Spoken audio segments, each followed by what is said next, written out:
We're gonna get our wrist grips, okay? We're gonna switch to a cross grip, get our 2-on-1. Same details, guys. We want good leverage here. I don't want Ulysses to just back away and rip his arm out, okay? I wanna open the elbow and internally rotate the wrist, okay? So I have leverage over. Hard to pull out, and now, much like last week, I'm gonna use this grip to start to make him square up on me, okay? That could just make him shift his stance, okay? Or better, it could just pull his feet to the straight line, okay? Now let's go back. Why would I want to do that? Again, we're going against somebody good, okay? Even if you have grips, everything here is telegraphed, okay?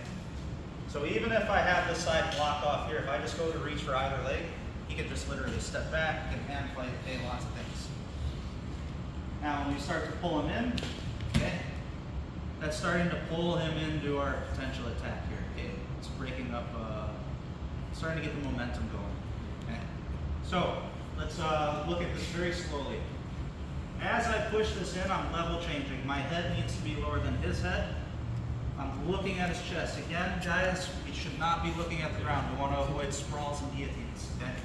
Here, and now when I'm ready to grab the leg, which will be pretty quickly, we're gonna go both hands behind, and we're gonna start to walk, okay? This is what's gonna happen if you just try to rip this leg off the ground. Keep this strong. Nothing, a lot of times, especially if he's bigger than you. Also think about the momentum of the single leg, guys. We want to be moving forwards, okay? So as soon as you get your grab on the leg here, you need to start walking. And that will bring the leg off the ground, okay? Now from here, we're gonna go back to last week, okay? You guys want to lock your hands, that's fine, okay? Otherwise, again, what we were practicing, staying tight to the leg here. We're always gonna have the primary arm thigh deep here. We can also grab the ankle and pinch here, okay? Now basic dump finish, the foot that's in front of him steps. We trail in a circle as we squat, and we drive that shoulder into the hip to set him down. Essentially, Nick gets a collar grip, and he's using a good intention, right? So even a single collar grip, if I go to do a snatch and he stiff arms really well, it's going to be hard to get close to that leg. Shooting, same thing. Shooting should still get me closer, but if he walks back and he stiff arms, yeah, really tough. So, we're just going to change a couple grips from no gi to gi. Get our burrito grip. From the burrito grip, we're going to take one step back. Guys, don't cross your feet. We don't want to be off balance, and I don't want him to grab my leg. Okay? Just a quick shuffle step. If he's holding on tight, which most people will be, you'll feel this get stuck. That's what you want. We want grips that feel really like rigid, not loose grips. Loose grips are hard to break, okay? So here, pop it up, okay? Now right from this grip break, we're gonna set up our own grip, okay? I don't wanna let go and just let him re-grip, right? That happens all the time. We're gonna hold on. From here, I'm gonna take the outside hand off, and I'm gonna go above the elbow, okay? So no gi, we just stayed here, we pushed the wrist in, and we pulled the elbow forward, okay? We are in the gi now, same as last week. We do have a lot of options here.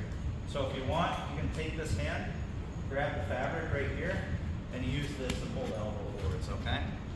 Now from here, we're gonna set up our snatch entry again. So as I pull him forwards, I change my level, okay? My forehead goes to the shoulder. Do not look at the floor. You're gonna get sprawled on, you're gonna get guillotined, a lot of bad stuff's gonna happen to you. So here, both hands behind the knee, walk forwards to get the leg off the ground, okay? Now from here, you guys have a couple choices. You can lock your hands, okay? Or what I like to do, get this arm deep and control the ankle. Now we're just gonna run the pipe to finish.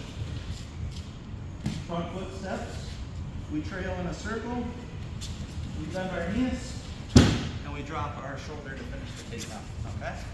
This is a big difference between Jiu Jitsu and wrestling, right? I'll pick up the single leg. Okay? If you're in an advanced division, by the way, you're never allowed to do this move here. Okay? We're going to jump into your legs. You guys know a lot of the defenses we like to use. You stand still. I'm going to pass the head. And of course, there's classic more trap. Here too, where we can roll. Okay. The more you guys stand still and you don't move your opponent around, the more stuff like that becomes a greater possibility. Okay. basic wrestling defense, like the wizard, controlling the wrists, and then stripping your leg on. This grip is not a step of a technique, okay? You're not always just gonna pull his arm and just pick up the leg right away, okay? Unless your timing's really good. So you guys probably felt if you pull here and we stop, Nick's ready. He's pushing away, he's sprawling his leg back, stuff like that. So if you feel like you're losing your momentum, again, you need to stay in your stance and really take multiple steps, okay? This is a snapping movement, all right? The next part of class is gonna rely heavily on that. Now, second thing, this week is about single legs. We're kind of getting tunnel vision to develop the skill of a single leg, right? But again, I said this last week when we were doing wrestle ups. It's like the triangle armbar omoplata of takedowns, right? We're gonna talk about double legs next, but the big one that's always gonna be a big wild card is climbing up the body to body locks, okay? I saw some of you doing it pretty well. So, a lot of times here, as we're picking up the leg, if it's getting too heavy or if it's going back to the ground, a lot of times, that's when we're gonna switch to the waist here, okay? Does that make sense? That's one of the last things you can do before you completely lose the attempt, okay? So this circular motion is very helpful. So let's stick with that theme for right now, okay? So I broke his grip, I pulled him forwards, okay? All right, so another alternative, again, especially since, you know, a lot of the game plans we've put together here float between the single leg, the double leg, and the body lock. You might find yourself with your hand around the waist, okay? Or you might have to go there out of necessity. For example, on top of doing things like having an overhook or prying my hands, sometimes Nick might do things like try to push me away with either hand. And that makes it hard sometimes to drive your shoulder into the hip as you're running the pipe, okay? So a good alternative is to take this hand, go for the far hip. Guys, now that I'm starting to move my hands, it's important that you're also using the pinch of your legs, okay? As we move our hands around. I don't want his foot to go back to the floor, okay? So as I switch, one, I'm gonna pinch two, and then this hand is gonna take control of the knee, okay? Now we're gonna continue that circular motion. We're gonna hit our cutback here. So from here, as I walk to the front, when I'm ready, my left knee is gonna drop to the mat to take him down. Look, you're good.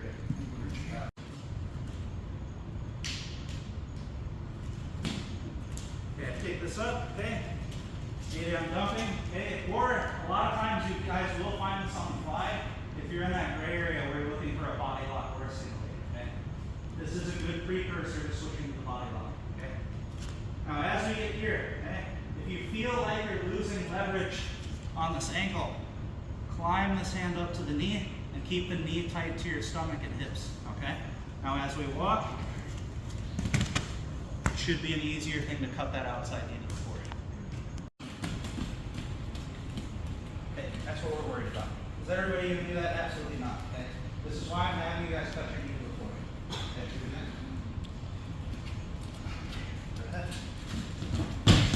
See that? So, particularly with that cutback, if you watch when I land, okay, Nick's legs are facing away from me.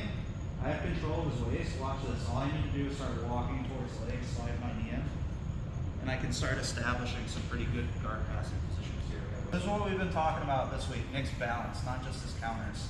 If Nick can maintain a position where his foot stays in a straight line with his shoulder, even if I do those dumps and cutbacks correctly, he can maintain his balance pretty well, okay? So go ahead, keep that foot there. All right, this is gonna happen a lot, no matter how good you are at this, okay? Now, this is gonna make it very reasonable to work on doing takedowns in different directions, okay? That's just one movement, that circle, okay? A good idea here, especially to misalign that foot, is to move backwards, okay? Now this is gonna set up a lot of our double leg options from here. So as I move backwards, okay, grab my leg. I did this demonstration on Monday. If I do not step with Nick when he walks backwards, I will fall. It's a guarantee. Okay? Watch, I'm going to leave my foot here. I'm not going to fall and walk backwards. You guys see what happens? My legs get split. In order to stay on on my feet, I have to follow him, period. Okay. Unless I do the splits, but that's really not gonna help me very much there, okay? So, we're gonna manipulate that fat, that his foot will come towards me when I walk back, okay? So we're gonna work two different types of double legs. The first one, very good for heavyweights and very good if like your mobility doesn't scream to you, hey, let's take a bunch of wild, crazy double leg shots, you know what I mean? So here, I see that foot getting closer and closer, okay? I keep this pinch, I reach for the far leg, both hands, and I lock an S grip, okay? We need to lock our hands here to trap Nick's leg. Now watch, I keep my knees pinched so his foot doesn't go to the floor. Now to take him down, all I do is bring my knees in and bring my elbows in. That's gonna force it to become like one leg he's standing on, which, as you guys know, it's bad balance. Told you in the basics class. Stance and movement, we always want to avoid this. We're forcing him to do this. Okay? So, we're here. Okay, same snatch. I pick it up, I'm going to elbow, and this guy's base is too good, okay? Just as a note though, this can be your first choice, guys, if that's not really your jive, right? So I walk back, walk, walk, walk. I make contact, I lock my S grip. Guys, look at my knees. I'm not gonna do this. His foot's gonna drop, yes. Keep your knees pinched, okay? Roll that S grip in, roll your elbows in as you sink to your knees. And that'll finish the double leg. We're gonna go to what we call a bar cigar takedown, right? You guys will see the main points here that changes it from a regular double leg takedown. So from here, I change my level, I pick up that leg, okay? I start to walk back. Now, I'll do this in one step first so you guys can understand the mechanics, all right? Let's just assume we're standing still. My back leg is gonna step back and disengage, okay? Now, as I do that, I'm doing a very important motion. I'm taking the dominant arm here, and I'm gonna hike this leg up and drop my shoulder, okay? So as I step my left foot back, I pull the leg up, I drop my shoulder, and I'm trying to touch my head to the far hip. Now the takedown is here. I'm just gonna block his far leg and walk past him.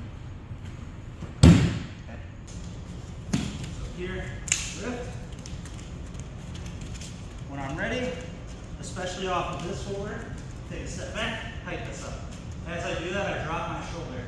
I bring my head across. Lock the knee, now just walk. Make sense? Alright, so let's just slow that down a little bit for a second. Okay? So we're still gonna level change. We're still gonna bring our head to the front, okay? This time, we're just gonna go a step further with the snatching motion, okay? So off the level change, I'm gonna go knee over toes on the lead foot, okay? I wanna get my knee as close to his foot as possible, okay? And just like last week, look at my posture. It's straight up. I'm level with my hips here, my shoulders, okay? So that if Ulysses overhooks, and this is what a lot of people are gonna do, and he steps this leg back, okay? I'm not dropping. Whereas if my shoulders are over my hips, and now that he sees the back of my head, and now he does the same thing, the more your shoulders go past the hips, the closer you guys are to getting sprawled on that front headlock, period. Okay? This is also why I'm telling you to get your knee as close to the foot as possible. The further we are out here, even though my posture is good, overhook, start to kick out. Yeah, not good. Level change, knee over the toes, okay? Guys, we're not doing a sweep single right now. They kind of leave that out for the moment. Let's just focus on getting the knee close to the foot. Head up, here, and now from here, guys, we can just start to walk forwards. I want you to finish by just walking, just like last week, and getting a good position on that leg. Don't finish any takedowns yet. Let's get this perfect first. This is really, really important, okay? You're like, okay, I just have to grab the leg and drop my knee to the floor. Absolutely not. That's not how you do this, okay? So if you're doing this, okay, you just stuck yourself straight down, okay? Can you recover from this? Absolutely, okay? But you're off to a bad start. You've taken your momentum in the wrong direction. You need to be going through the person. Make sense? Okay. talk first about what he's gonna do from here. Again, he's gonna look for that whizzer. And a lot of times here, he's gonna start stepping this foot back. Okay. You could like bring it behind, exactly. That already starts the sprawl. Even if he wasn't pushing my head down yet, he's already got weight bearing down on me, okay? So he has the whizzer, he has the leg back, he's pushing my head down. Okay, now I'm sprawled on. You guys see, like I don't fight super hard to keep my hands locked here, okay? There are good counters and different techniques where you can do that. But a lot of times if he has a good deep sprawl going and you keep your hands locked, like it just pops open, okay? Or even worse, if you really fight to keep your hands locked tight, you can injure your shoulder here. There's a lot of torque on your shoulder. So, what I'm gonna do is I'm gonna leave the remaining hand above his knee. I'm gonna be pushing off the mat with this arm, okay? Now we're gonna take sweeping steps towards the middle of his legs, right? So from here, it could be your knees. Another strong motion too though is gonna be to go active toes and pick your knees up off the ground and walk to the outside here, okay? Now we're gonna work on what we call shelving up a leg. So my knee sweeps in, my ankle kicks out. See, it's putting some torque on Nick's knee here. I'm gonna take my free hand, grab his shoelaces, post my outside foot, and now I'm just looking to bring this leg over my hip, okay? Once I have the leg shelved, now I'm officially like back in the hunt for the takedown, okay? So from here, I'm gonna take my hand off the knee, I'm gonna grab his shoelaces on the other side, I'm gonna take my hand off this foot, grab his knee on the other side. Now just like a half guard sweep, I'm gonna collapse here and finish my takedown, okay? Over here, okay, I shoot. Maybe my head position was bad, yep, he sprawls on me, okay? Guys, don't try to walk on your knees here. It's not gonna be a good enough motion. He's gonna get away from you pretty easy, okay? Try to activate your toes and then walk around, okay? Now once we walk around here, make sure your left hand stays above the knee. We're using this to sweep out, okay? I'm getting my right knee, my back knee under as I lift this, okay? We wanna get here, okay? This is gonna kill you as you sprawl now, okay? Once I have the leg shelved, I can switch my hands, okay? Do not switch your hands until you have it shelved. 1, 2, and then just try. Make sense?